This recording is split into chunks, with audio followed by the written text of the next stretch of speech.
Assalamualaikum warahmatullahi wabarakatuh dan selamat siang. Yang saya hormati Bapak Aprianto Nurdin SPD MSI selaku dosen pengampu mata kuliah Ekonomi Pembangunan dan teman-teman sekalian yang saya kasihi. Perkenalkan, nama saya Christine dari kelas Manajemen A akan mempresentasikan materi mengenai teori ketergantungan internasional. Yang pertama yang akan dibahas yaitu pengertian dan pemikiran para ahli mengenai teori ketergantungan. Pengertian teori ketergantungan. Teori ketergantungan atau teori dependensi menjelaskan bagaimana negara-negara terpinggir atau negara dunia ketiga memiliki perekonomian yang sangat bergantung pada negara dunia pertama atau negara inti. Ketika negara terpinggir menjalin hubungan dengan negara inti, hubungan ini akan membentuk suatu ketergantungan. Negara inti akan dapat berkembang secara mandiri, sementara perkembangan negara terpinggir sangat bergantung pada perkembangan negara inti itu. Hal ini dapat berdampak positif maupun negatif untuk perkembangan negara mereka. Menurut teori ketergantungan, posisi negara terpinggir akan terkena dampak ekonomi global adalah sumber utama keterbelakangannya. Di pasar global, negara-negara terpinggir biasanya menjual tenaga kerja murah dan pasokan mentah. Sumber daya modal ini dijual di negara inti yang memiliki untuk mengubahnya menjadi barang jadi. Negara-negara terbelakang akhirnya membayar biaya tinggi untuk barang jadi. Yang kedua yaitu pemikiran para ahli mengenai teori ketergantungan. Yang pertama yaitu pemikiran Raul Previs. Raul Previs mengkritik mengenai kekolotan atau keusangan konsep pembagian kerja secara internasional, yakni dengan International Division of Labor atau IDL. Dengan IDL, bagi Previs yang menjadikannya sebagai sebab utama munculnya masalah pembangunan di Amerika Latin, adanya teori pembagian kerja secara internasional. Yang kedua yaitu pemikiran Paul Baran. Paul Baran merupakan seorang pemikir Marxisme yang menolak pandangan Marx mengenai pembangunan di negara-negara dunia ketiga.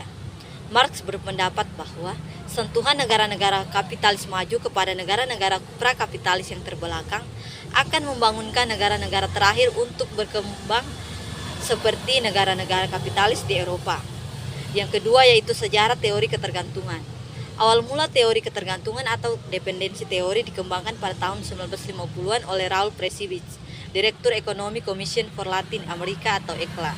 Dalam hal ini, Raul Previs dan rekannya bimbang terhadap pertumbuhan ekonomi di negara-negara maju yang tumbuh pesat, namun tidak serta-merta memberikan perkembangan yang sama kepada pertumbuhan ekonomi di negara-negara miskin. Lahirnya teori dependensi juga merupakan jawaban atas krisis teori Marx ortodoks di Amerika Latin. Menurut Marxis ortodoks, Amerika Latin harus melihat tahap revolusi industri borjuis sebelum melampaui revolusi sosialis proletar. Namun demikian, revolusi Republik Rakyat Tiongkok pada tahun 1949, akhir tahun 1950-an mengajak pada kaum cendekiawan bahwa negara dunia ketiga tidak harus selalu mengikuti tahap-tahap perkembangan tersebut. Banyak intelektual radikal di Amerika Latin berpendapat bahwa negara-negara di Amerika Latin dapat saja berlangsung menuju dan berada pada tahapan revolusi sosialis. Teori dependensi ini segera menyebar dengan cepat di belahan Amerika Utara pada tahun 1960-an oleh Gander Frank yang kebetulan berada di Amerika Utara pada tahun 1960-an. Yang ketiga, penyebab utama terjadinya ketergantungan. Ada 3 penyebab utama terjadi ketergantungan internasional, yaitu yang pertama, pemisahan tenaga kerja. Penyebab pertama teori ini adalah International Division of Labor. Argumennya adalah bahwa negara-negara inti dan negara sekitarnya mendominasi industri teknologinya. Yang kedua, pembagian kelas. Penyebab kedua yang dikemukakan oleh para ahli teori ketergantungan adalah class distinction. Negara di seluruh dunia ini dibagi berdasarkan kekayaan. Yang ketiga, kapitalisme global. Penyebab ketiga menjelaskan bahwa semua masyarakat berada di dalam sistem global yang lebih luas atau global kapitalisme. Yang keempat, pembagian sistem ekonomi di dunia. Yang pertama ada negara inti. Ini adalah negara-negara dengan industri maju seperti Amerika Serikat, Inggris, Perancis, dan Cina. Negara-negara ini berkuasa atas perekonomian di dunia. Yang kedua, ada negara sekitar negara inti. Ini adalah negara-negara kaya dengan industri modern seperti Kanada, Belanda, dan Swiss. Yang ketiga yaitu negara-negara pinggiran, negara pusat pinggiran. Negara-negara ini masih berkembang tetapi mereka memiliki cukup banyak kekayaan. Contohnya seperti Indonesia, Brasil, India, dan Amerika Selatan. Yang keempat, negara yang paling terpinggir seperti Kamboja, Zambia, dan El Salvador. Yang terakhir yaitu bentuk-bentuk teori ketergantungan. Yang pertama, Ketergantungan kolonial, ciri-cirinya terjadi penjajahan dari negara pusat ke negara pinggiran.